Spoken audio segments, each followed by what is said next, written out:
My name is Pamela Puhalski, and I am an advisor with the American Assembly. I have the pleasure of introducing Paul Brophy, who's a longtime advisor for the American Assembly. Paul, as you may know, is the editor of On the Edge, the book that has precipitated the work that brings us here together in Baltimore. Paul is also directing the Middle Neighborhoods Project, which we're going to hear about in just a few moments. And for the Baltimoreans in the room, he's also going to be a new neighbor of yours. At the end of the month, he's moving to Baltimore. So I introduce you, Paul. Don't know where you are. Where's Paul? Great.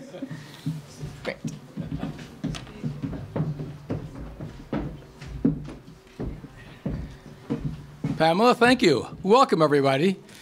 Delighted that you've come to this very important meeting on middle neighborhoods in Baltimore, and appreciate all of you taking the time to travel near and far to talk about a topic that has really taken hold in this country since the publication of the book last year. Lots of people talking about middle neighborhoods.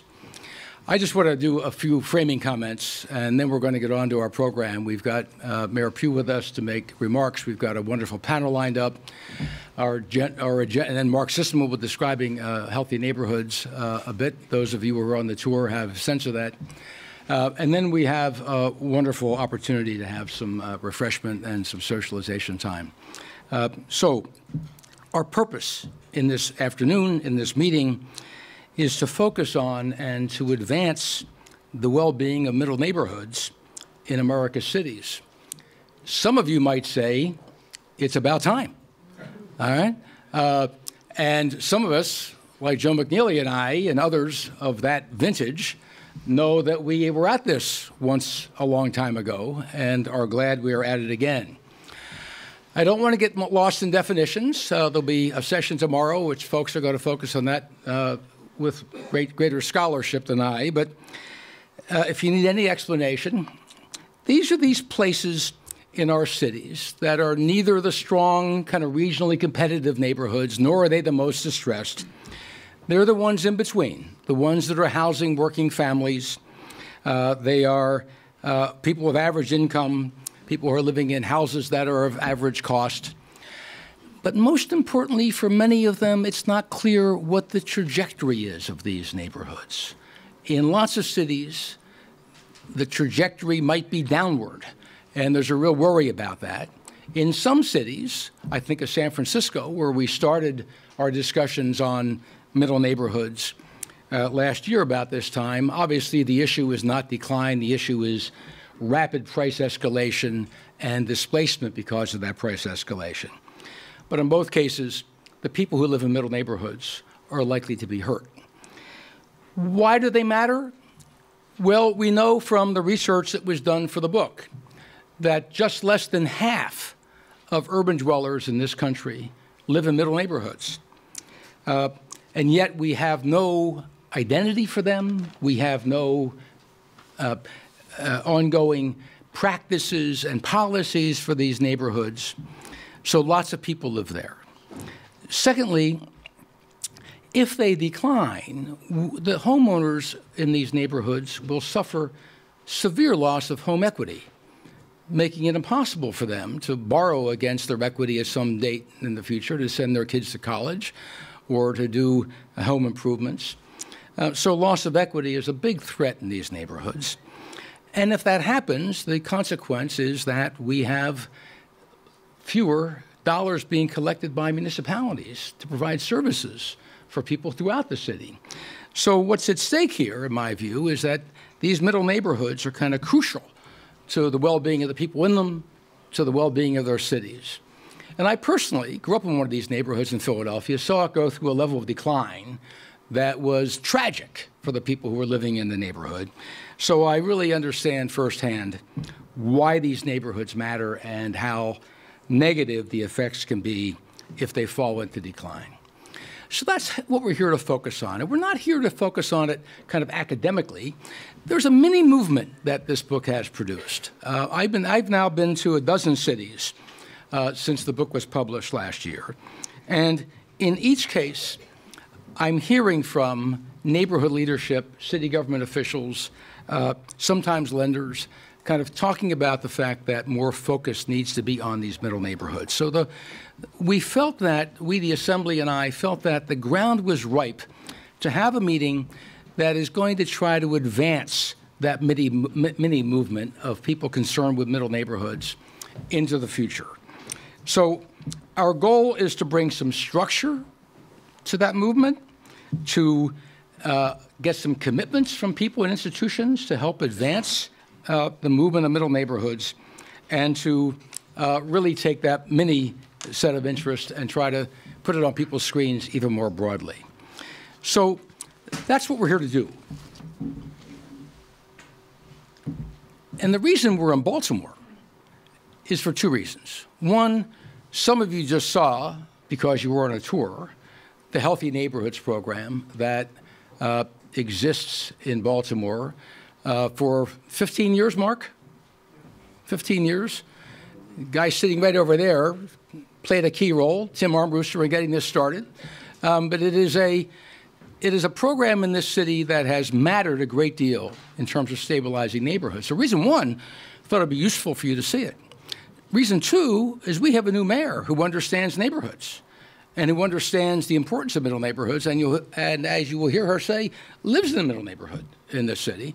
And so I thought it was important that we hear, see and hear what it means to be tackling a middle neighborhood strategy in live fashion.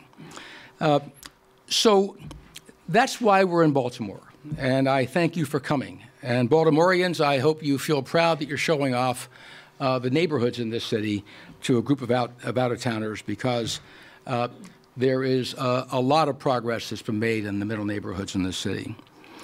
So before I bring up Michael Braverman to introduce the mayor, I just want to express a few thank yous. First, to Mark Sisman and Claire Gorman and Barbara Ellsworth from the Healthy Neighborhoods program for all the work they did to get this meeting organized and for the tour this afternoon. Who was on the tour? Yes? All right, thank you, tour guides. All right, terrific, really. Thanks very much.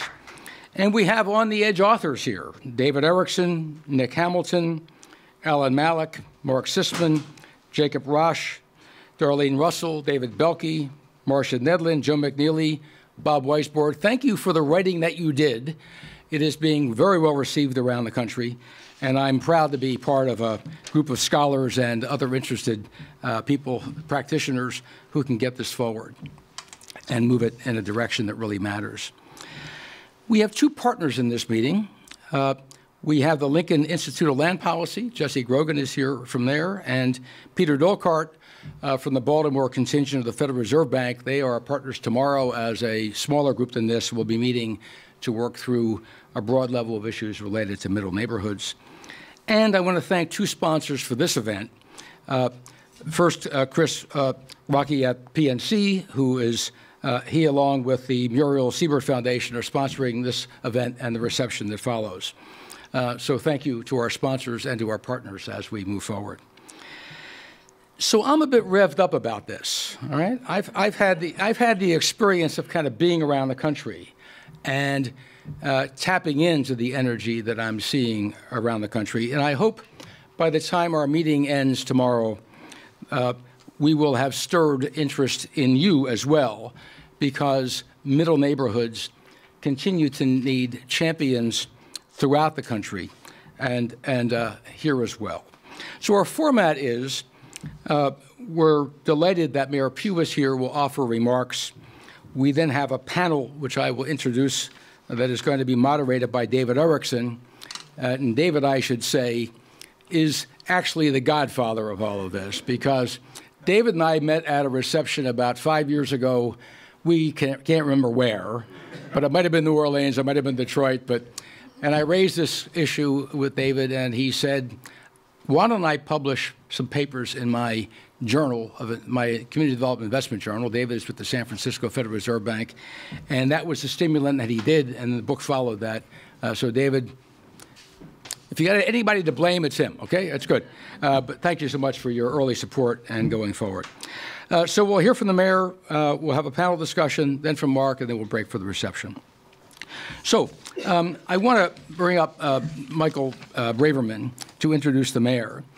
And it took a minute to look up Michael's title, okay? Because what the mayor did, which I am a real fan of, is this is a city that had a housing commissioner who was responsible for both public housing and the neighborhood improvement work. And when Mayor Pugh came in, she split those roles. There's now a housing authority director, and there's Michael Braverman. Michael Braverman is now in charge of all of the neighborhood activities and improvements that relate to housing in the city, a structure that I tend to favor.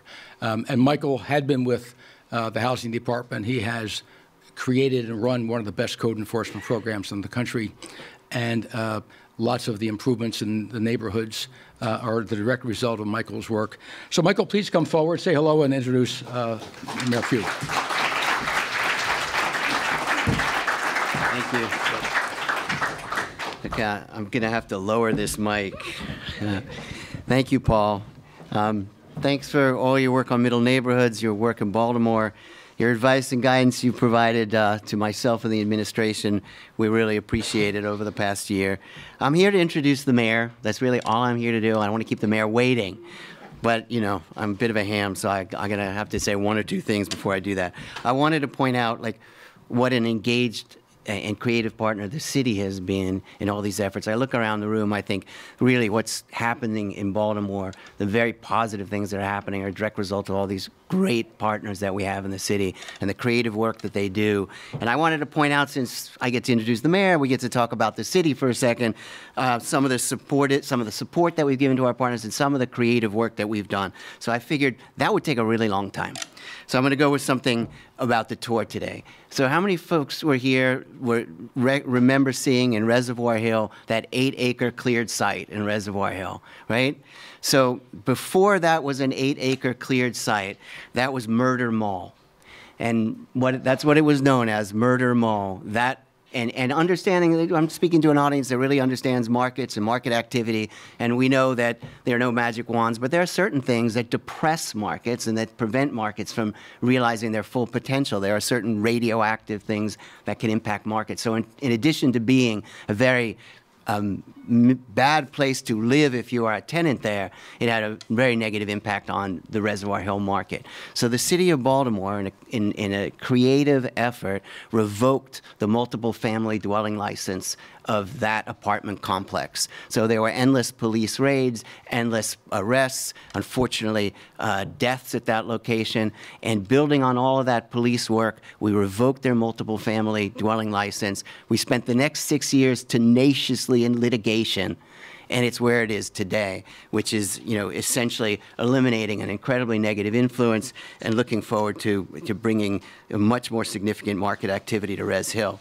The other thing I was going to say is, I'm sure you went to the 2200 block of Callow Avenue, where Healthy Neighborhoods was responsible for some extraordinary home ownership product in Reservoir Hill. This was down to the two worst blocks in Res Hill, the 22 and 2300 block of Callow Avenue. And Healthy Neighborhoods was poised to promote home ownership outcomes there. But the city didn't own the property. We didn't have a land bank, Madam Mayor, but we had other techniques, and our city council has passed legislation that allows us to go to our local court, ask the court to appoint a receiver for the purposes of sale, and market capitalize the bidders. Healthy Neighborhoods was there to take advantage of it, and the rest is history.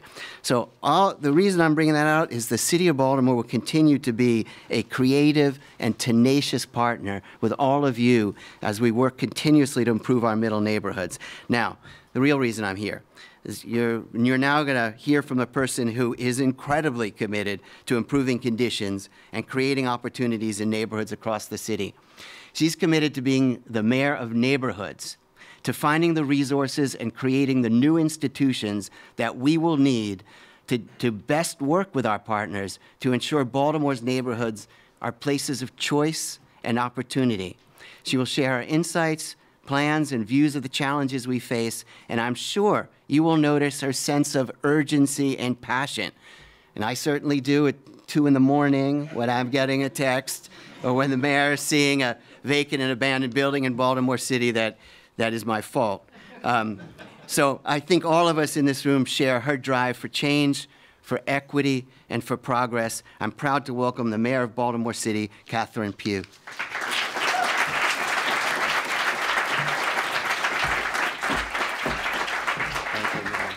Thank you. I was trying to figure out where he was going when he first started introducing me, but thank you, Michael. Thank you for all the work that you do, and thank you for all the work that you will do. And I am so delighted, Paul, that you will become a resident of Baltimore City. We're looking to increase residency in our city, and so I thank you for that. But let me just say welcome to all of you. You know, it really is delightful to be here with you all to hear this conversation. Well, I won't get to hear it all, but I know that you all will be sharing conversations around the importance of middle neighborhoods. And Paul, I was thinking when you were talking about middle neighborhoods, and I was telling Michael on yesterday, you know, I live in a middle neighborhood, but then after you began to describe it, I said, I'm not so sure, but I do. I live in a middle neighborhood. I live in Ashburton. I don't know that you all got a chance to see Ashburton, but I moved to Ashburton 25 plus years ago. And I got my house because someone was moving to California. Their mother had died, and a friend who lived near me, who was a real estate broker, said, "You want to live in my neighborhood?" And I said, "Sure." And I want you to know it was the only house that I looked at in Ashburton, single family home in Ashburton. I tease people and tell folks that I actually live in a 1-bedroom house because every other room is a closet. But, and what was so cool was when I moved into the neighborhood, I never forget a gentleman walking across the street and saying to me, "Welcome to the neighborhood. A young person has finally moved in." And the reality is that what you know is that what is happening in many of those middle neighborhoods is that they've been inhabited for years. And many of the folks living in those neighborhoods are aging. But the other thing that they don't want to do is really move out of the neighborhood, which is something else we'll talk about later. But it's about how do you get people to stay in those neighborhoods and at the same time watch that neighborhood continue to grow. And over the years that I've been in Ashburton, now no longer the young person in the neighborhood, I've seen the changes take place. I've seen seniors who have aged out of the neighborhood crying because they don't want to leave. And then you see young people who don't realize the value of that neighborhood not wanting to move into those neighborhoods. And this is how much I love Ashburton. So living in Ashburton for 25 plus years, and I always wanted in Ashburton, in my neighborhood, to live in a corner house. And I've tried at least 4 times that a house would go up for sale in my neighborhood. I've tried to buy it and it just never worked. And so one day I was at Morgan State University's homecoming, and a young lady said to me, she said, if you know anybody who wants to buy the house in Ashburton on the corner, let me know. I said, the corner? I said, I do. And so I ended up buying another house in my own neighborhood because I'm so proud to be in that particular part of the city. Single family neighborhoods, people aging out, and the question becomes, how do we sustain those neighborhoods and lure people back to those communities and continue to stabilize neighborhoods? Now, I remember Reservoir Hill, Mark, when we were talking about the Urban Development Action Grant money. And my good friend Lydell Mitchell still lives in the 700 block of Reservoir Street, a middle neighborhood, where it went up, we had what we call the Dollar House program. But what people don't understand about the Dollar House program is that you had to qualify to be able to fix up that particular house. And I think at that time, Lydell qualified for about a $100,000 loan. And not that he needed the loan, actually, but he put about $100,000 into that house, redeveloped it. And today it probably is worth about $500,000. And when I brought into Ashburton, I paid less than $60,000 for my house. And the reason I said, Paul, I'm not so sure that I'm still living in a middle neighborhood is that down the street recently a house sold for $315,000. And it is the property values because there are people who are committed, and this is what happens when you have folks who are dedicated to middle neighborhoods, people are committed now to live in Ashburton and to fix up those houses and to maintain those neighborhoods. And now what we are experiencing, which is what I think you want to see us do, Paul, is you're seeing these bidding wars to stay in these communities because they do have amenities and property and they can become valuable. It's how we take care of them and assure their success. I also wanted to acknowledge not just that we have our Braverman here, but we also have Tom Stoser here, but someone who's in our planning department. Thank you, Tom, for all the work that you do. But I also wanted to acknowledge Pete Hammond. Pete Hammond has worked diligently. He's my chief operating officer for the city of Baltimore, but he oversees housing and human services and a number of other areas and is really dedicated to the area of housing and wants to make sure that we're securing the future of Baltimore by maintaining middle neighborhoods. Now, this is not about affordable housing. I think everybody gets that. Everybody gets that? Because we're doing everything we can to make sure that we are providing affordable housing. Affordable housing and middle neighborhoods can be two different things. Stabilizing these middle neighborhoods and maintaining them and attracting people to them is what I hope your conversation is all about. I don't know how many mayors actually live in middle neighborhoods, but I can tell you that I'm really glad to be living in the one that I currently live in. And I'm sure that when you all begin your discussions, you'll talk about opportunities to expand on middle neighborhoods, to create more neighborhoods, because one of the things that I continue to say is that we've got to provide housing for everyone. You know, it can't just be about the poor. It can't just be about the wealthy. And it can't just be about affordability or affordable housing, because we've got to be able to expand our tax base because everybody wants the same thing. They want safe cities, which costs money. They want great schools, which costs money. They want their properties and the neighborhoods surrounding them to be clean. They want amenities that they can get anywhere. And while retail is changing its strategy in terms of how it would approach neighborhoods, we still need retail establishments in our neighborhoods and in our communities. I am really excited about this conversation and what has taken place. Paul, I want you to know that your book has, in fact, indeed stimulated much conversation around this particular issue. I'm also grateful to the Central Baltimore Partnership for all the work that they've done. And Mark, Healthy Neighborhoods certainly has made a difference in our city throughout the years. And I want you to know that we're also working with our community development corporations because we know that they can help transform and sustain these middle neighborhoods. So as you all continue to work and talk about the future of cities and how we are dependent upon the outcomes of your conversations, because we know that we have some very, very bright people in this room who will share some great ideas, but more importantly, talk about what Paul has put on the table, the middle neighborhood concept and the middle neighborhood future and how you all maintain it, and more importantly, how do we make it more attractive for people to look at middle neighborhoods as a place of residency. Thank you so much.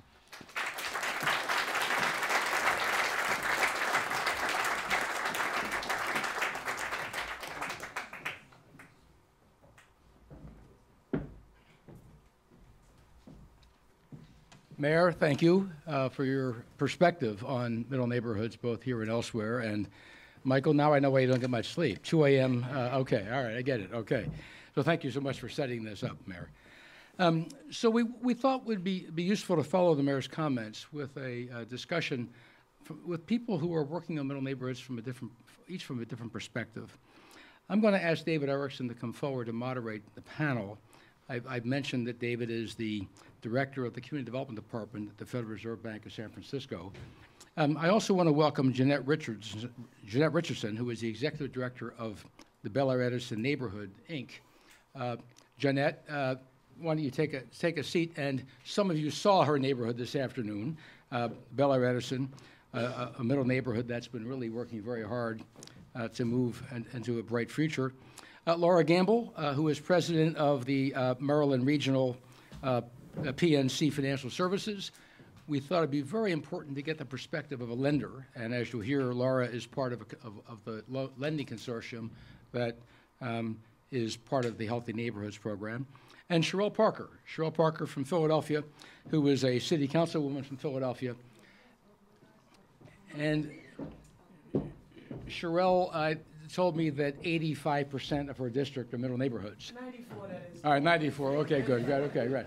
And so, David, I'll turn it to you, and we'll go for a half an hour or so, and we'll take a break. So thank you all. Okay, great. Thanks very much. Thanks, Paul. And thank you all for coming. This is pretty exciting. We have, it seems like any successful effort at sort of engaging in a strategy of improving a middle neighborhood requires some resident engagement, requires local government, it requires sort of maybe a backbone organization or an entity that's sort of taking the lead. It requires money to sort of pay for some of these things. So it's a bit of a cocktail that makes it all work, and you have all the ingredients for the cocktail here on stage, so we are excited about that. And I want to say, I want to thank Paul for getting involved in this in the very early days. You don't say no to Paul. He's sort of he's a legend in community development, and he certainly is one of the people who I don't know anyone else like this who can come up to you, talk to you, and in 6 minutes seal the deal, walk away, and then have a series of conference calls that go no longer than 8 minutes. I mean, I don't know how he does this, but he just manages to sort of win people over and is so engaging and disarming in how he does that. So I want to thank him for being such a great partner. And I feel like another way also, I am a bit of, I feel like this time of year, you could talk about, a Christmas Carol, and I feel like I'm kind of the ghost of Christmas future in some respects, because I live in a place where it costs $750,000 to build an apartment, an affordable, rent-restricted apartment, that is. And we just had a meeting with the the Chan Zuckerberg Initiative and Facebook and Google and several other sort of big corporations in our area, talking about putting together a $1 billion fund for affordable housing as a way to sort of blunt the sort of gentrification, displacement pressure. And we're not even sure that $1 billion would even make a dent in what's happening where I'm from. So the idea that you can get ahead of this problem is pretty exciting. So I think it's another reason why this issue is just so critically important. And I'll say, one of the other issues that kind of got me excited about this topic was, it came from a very simple question from a member of my staff. His name is William Dowling. He was a graduate of the University of Maryland, so he's a local kid. And before he went on to Oxford, so you see how this Maryland can be a stepping stone to all these other places, I guess. But he asked, why is community development aspirin not a vitamin? Right? Why do we sort of wait for a community to be in crisis before we intervene, but we don't keep places healthy from a very early stage when we have a chance to kind of slowly nudge them into a slightly better direction? So so we have two cities represented up here, Baltimore and Philadelphia. And I just want to see, and we're going to have a discussion about, and we're going to come at it from local government, from community organizing and community development, community engagement, and from finance. But we are going to start with Sherelle Parker, and to talk to us a little about. So, does the idea of a neighborhood really matter? I work for an organization run by economists, and sometimes that's difficult. And no, I take that back. That's always difficult because they're difficult people, and they just believe just these sort of, they flip the switch, and it's you either have demand or you don't have demand, and they often don't recognize that opportunity sort of lands in neighborhoods, in sort of places. And I wonder, how do you look at it as a politician? How do you approach that when you're engaged in policy making? What's your strategy in Philadelphia? So one, thank you. It's an honor to be here, and I'm glad you said politician because I've got some protocol to take care of. Yeah. The lady sitting to the left, your wonderful mayor, Mayor Pugh. I'm happy that you are the mayor of the city, but I want you to know that passion that you described that she had in her representation, I am proud that a portion of it comes from the sisterly effectiveness she learned in the great city of Philadelphia, where she is an Overbrook graduate and Hall of Famer. So I send you greetings, Mayor, from your sisters from the Black Women's Leadership Council, and I was not able to come to the reception that they had when you were in the Hall of Fame. However, they said to make sure that I say hello. So that's important, right? Quickly, I also need to note that some Philadelphians are in the room, and while you'll hear me don't leave unless you talk to them. Kathy Califano is here from the administration. Janae Flamer, who has been our partner with our city council president, and Rachel Meadows and Kiasha Tyson of my team are also here. So let me quickly just say to you that yes, it matters. Paul was right. I represent a district in the city of Philadelphia where 94% of the neighborhoods in the 9th Councilmatic District are considered middle neighborhoods as we know them. What does that mean in Philadelphia? I represent a district that people say, you often hear them say, you know, those people up there are all right. And I want to give you some context because I'm a teacher by profession, but I'm a visual learner. The district I represent is what we would consider to be neighborhoods that people moved on up, like the Jeffersons, if any of you have seen that. Particularly the African Americans and other people of color moved from North Philadelphia, West Philadelphia, South Philadelphia, to Northwest and to the Northeast. Row homes, brick. Great architecture, strong infrastructure, however, old. Many of them, 40% of them, housing stock in Philadelphia, built before 1945. Now they're aging. We had something on our side. High civic participation, high voter turnout, but no one was asking the right questions. So Mayor, I'm sort of warm and fuzzy when you say, you know, I hope you're going to talk about how we preserve middle neighborhoods and not confuse it with affordable housing, because I would argue that part of the reason middle neighborhoods have suffered for so long because elected officials have used poverty as a tool to say we should invest here, so we cannot invest here. And the argument that we make now is because government, because politician in Philadelphia, poorest big city in the country, not a moniker we're very proud of. We're doing everything we can to address it.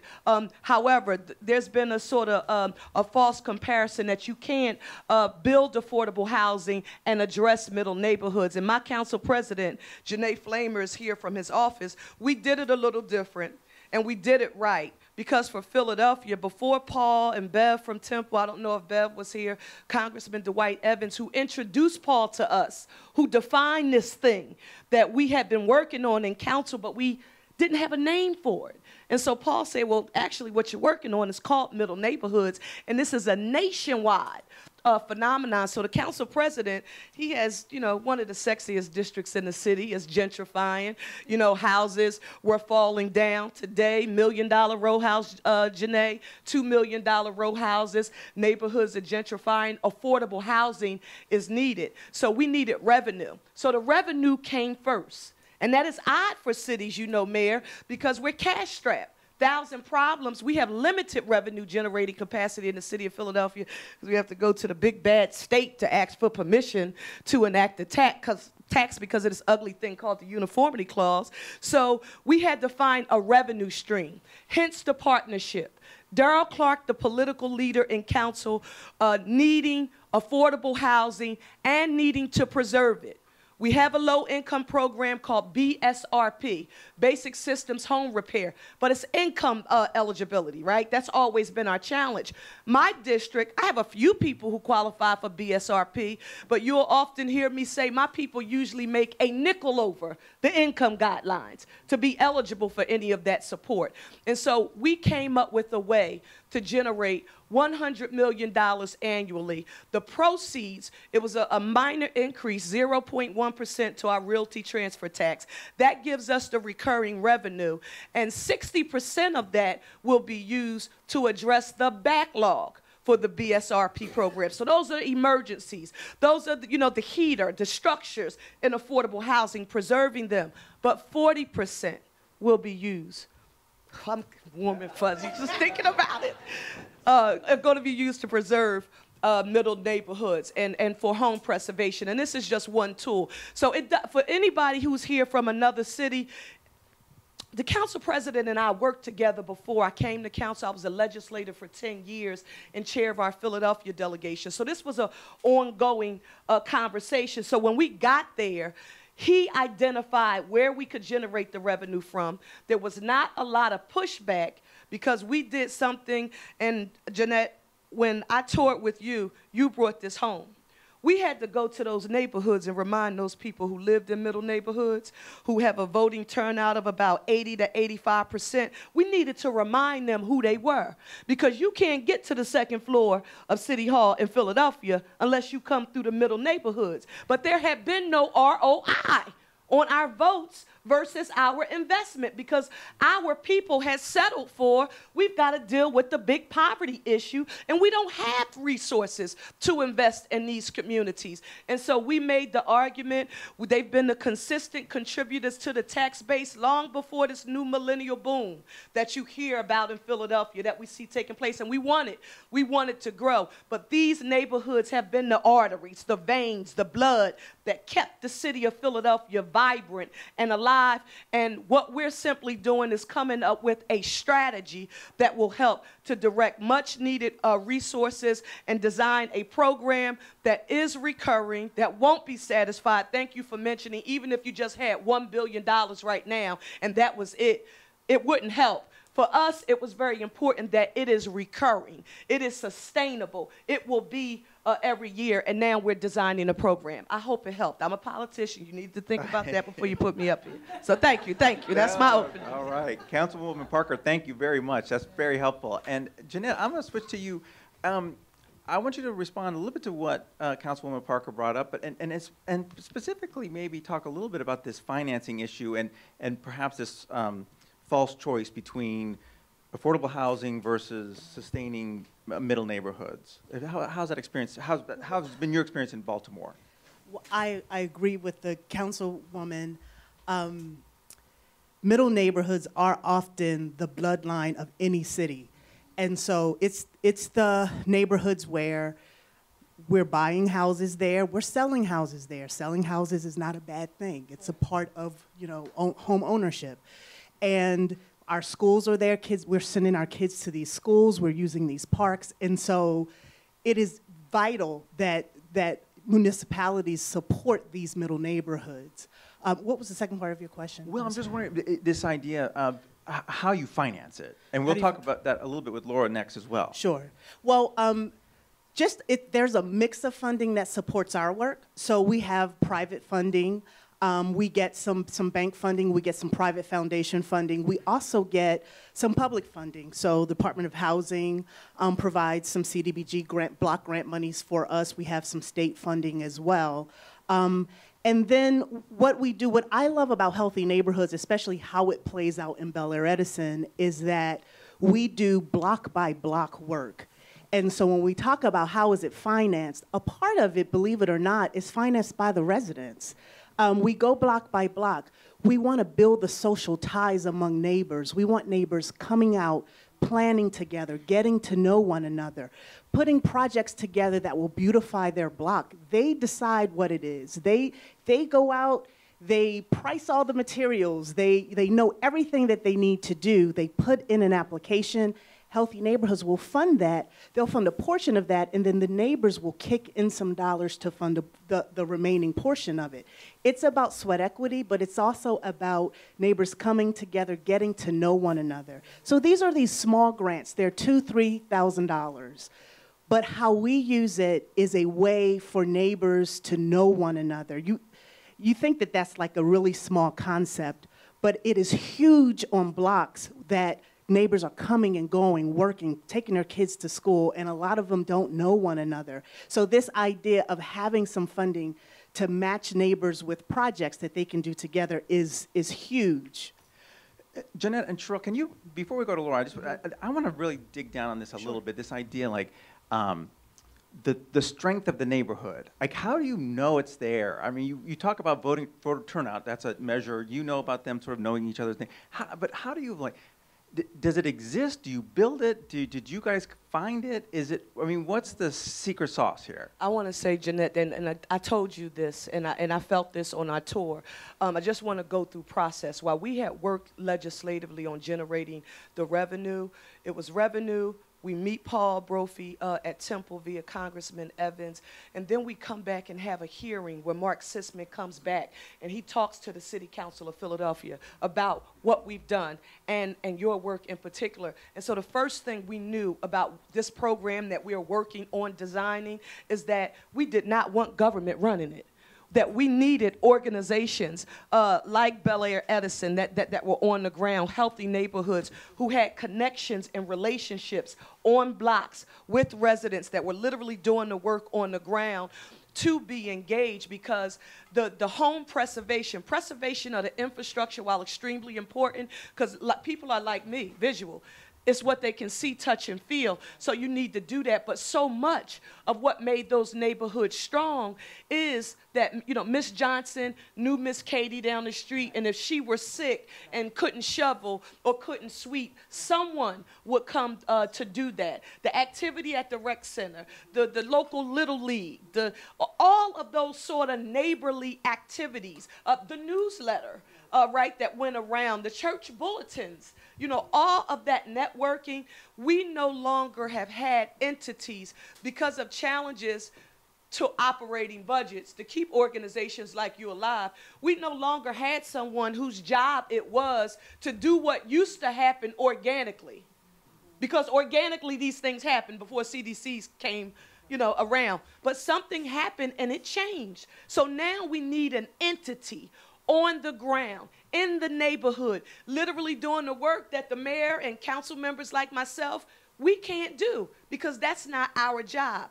So I want to echo that, because I don't think people put enough credit in that direction. And for me, the private sector, I was real clear. We don't want government to run the program, and we wanted the private sector, you know, to play a major role in leading, to help to shape the product, because we wanted this to be the public-private investment where people see our lending institutions investing in their neighborhoods. So it's not just a bank branch that's there. That, you know, entity could be, you know, servicing, working with the CDCs, the funding for these programs. And now you've helped the resident gain some financial, you know, substance, because they have a relationship with the financial institution. The CDC is making sure they stay current. You're checking on them to make sure nothing happens. And if they're late, you know, you're knocking on the door. What's wrong? Which is why the operational side of what you do, aside from the bricks and the mortar, I can't say that enough, we've got to make sure we fund to keep you all around to literally do the work, because government can't and should not do it. That's just my personal opinion. Absolutely. We look at home values. We're looking at foreclosure rates, because in addition to wanting to see home values rise, we want to make sure that there's no bubbling problem that's about to occur. To your point, great, you keep giving me my point, so thank you. Because I did forget to mention that Healthy Neighborhoods does have a loan product that is tied to people who buy homes in our neighborhood. They're able to access this low interest rate loan product from Healthy Neighborhoods. If you want to rehab your loan, or if you want to refinance, Healthy Neighborhoods has these products, no mortgage insurance, things of that nature. So we're able to market that to compete with other neighborhoods. I think it's a competition. We are middle neighborhoods, and we're all rooting for one another. But at the end of the day, I'm tugging on Regina like, no, I want this home buyer. And she's like, no, I want this home buyer. And we're using Healthy Neighborhoods loan product as a way to lure them in. That's great. Well, that's a great transition to Laura. So, Laura, tell us a little bit, how do you approach this as someone who's lending into these communities, and how do you sort of see the strategies that middle neighborhoods employ? How does it affect your calculus, maybe in a sort of a risk-adjusted rate of return sort of assessment, or where you target your funds? Well, thank you for that layup. Appreciate that very much. Well, to back up, you know, why do we care? Yeah. You know, we are based here. Our business is only as good as the health of the communities in which we do business. You know, you can't overlook that, and I think one of the statistics were that nationally, just under half of neighborhoods were middle neighborhoods, but in our city, it's slightly over half. So if we were to ignore that, we you know, we're ignoring half the city, and that's not good business. Really, one of the reasons middle neighborhoods, we choose to invest there is some of it is, you know, an ounce of prevention is worth a pound of cure. In terms of return on investment, you know, why not invest in that and keep it healthy as opposed to distressed neighborhoods, which require so much more and in a lot of ways that we don't have. And the way we do this really is through a lot of the things you've heard from the other two panelists is really through partnership. We believe that there's a continuum of, you know, financial investment that's needed, some of which we can provide. We want to make home loans, and to those that we can, we do. But we also recognize there's groups where we can't, and thus we invest in the loan pools. We've invested, I think, about $10 million in loan pools 1 and 2 in healthy neighborhoods as a way to reach those home buyers that we can't necessarily do through regulatory and safety and soundness reasons. And like also in that, I would say it goes beyond just housing. If you want a neighborhood to succeed, there's got to be infrastructure, business infrastructure. You know, they need, you know, shops, they need dry cleaners, they need, you know, hair salons, pharmacies, you know, those types of entities. And so we also employed the same strategy from a small business lending perspective as well, in that there are partners that we, CDFIs that we partner with to help that continuum as well, and hopefully move those businesses up the continuum where we can have a direct relationship.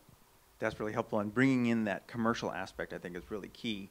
Okay, so I want to, and we didn't prepare for this, so this is a new question for the panelists, but let's just imagine that we are a consulting team, and we are helping middle neighborhoods. We're middle neighborhood consultants, and two clients are going to come to the door.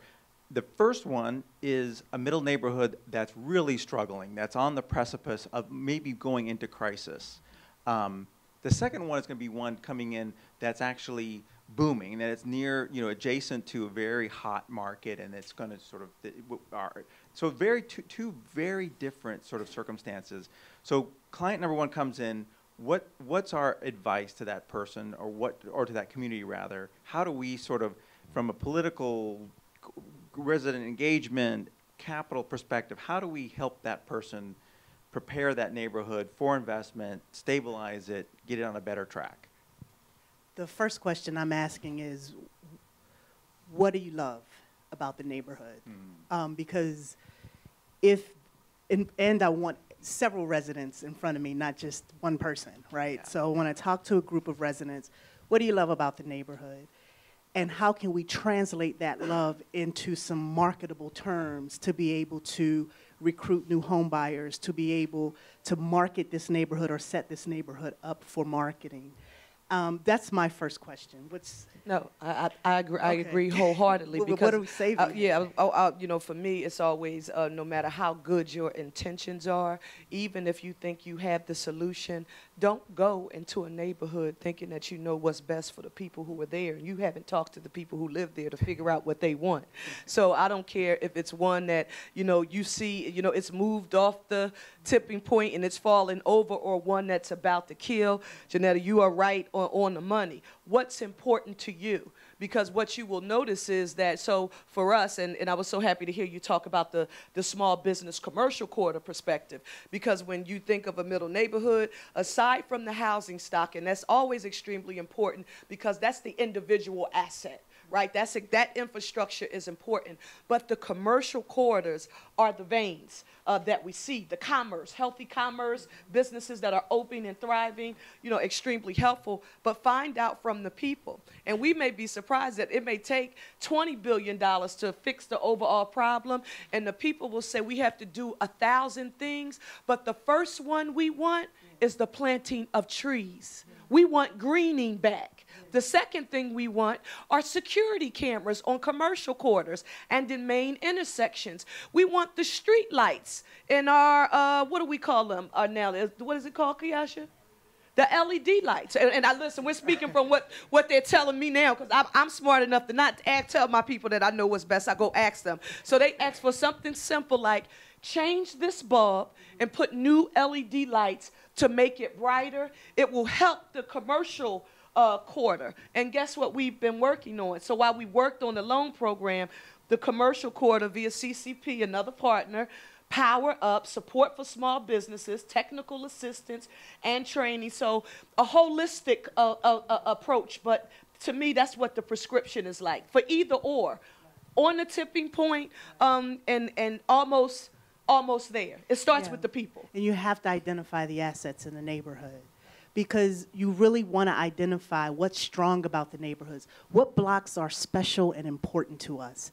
Then let's really focus on those blocks that lead the neighborhood, that are the strongest blocks in our neighborhood. Let's start from our strengths, and then as we identify those, we put all of our resources on those. That ripple effect will happen, and we'll be able to save the whole neighborhood. So Laura, we're building the plan here, and so how do we sequence the capital into that plan? Well, I would say, neighborhood number one, we would look for engaged partners like these folks on the ground who are engaged, who are interested, whether it's technical assistance providers and CDFIs and other partners like that, where you can invest and have the multiplier effect on your dollars. The other neighborhood that's, moving on up very quickly, I would say, you hope that market forces and that what you can do to encourage market forces so that you don't have to invest at the same level there as you would the neighborhood that's, emerging. And so, we would, same type of thing there, you would look for a different type of technical assistance and other types of engaged partners to help, keep that going. So Jeanette, so we're switching to neighborhood 2 now. We're our second client, and we're not a single person. It's some representatives of that neighborhood. So how are we going to advise that neighborhood? I would do the same thing. I'd find out what's special to them, what blocks are their strongest, just to make sure that we can maintain or sustain their growth. I think the different question that I would ask there is, are you ensuring that displacement won't happen? So making sure that there is some affordability that remains inside of this neighborhood, because ultimately we want those neighbors to benefit from being in a community that's thriving, and not to be displaced and can't benefit from that equity.